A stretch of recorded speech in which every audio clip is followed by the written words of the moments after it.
kung yung Interpol ay wala sang kopya ng warrant of arrest, paano po nagkaroon ng warrant of arrest si General Torre para siyang mag-serve sa dating Pangulo? Saan po galing mismo yung warrant of arrest?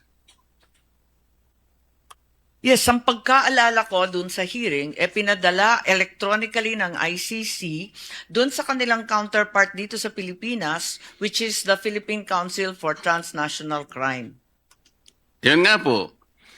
If the local counterpart of the Interpol is the PCTC, sila po dapat ang nag-serve ng warrant of arrest. At sila din sana ang nagbasa ng Miranda rights. Ang nangyari po, baligtad eh. Ang nag-serve po ng warrant of arrest is General Torre, siya pa yung nagbasa ng Miranda rights. So hindi po nasunod yung tuntunin mismo na binabanggit nila, Mr. President.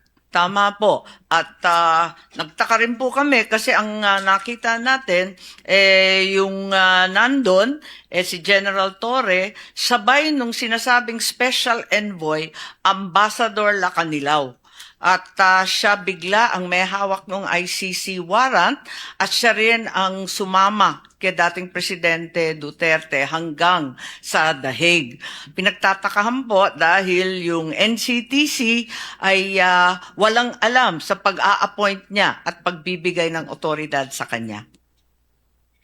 So sa mga tweet po, maski na sa ating local jurisdiction, Mr. President, yung pong mga sabina o mga court order, lahat po ng order ng korte, ang sheriff po ang nagdadala. Nagpapatulong lang siya sa pulis kung kinakailangan, pero hindi po pwedeng mawala yung sheriff.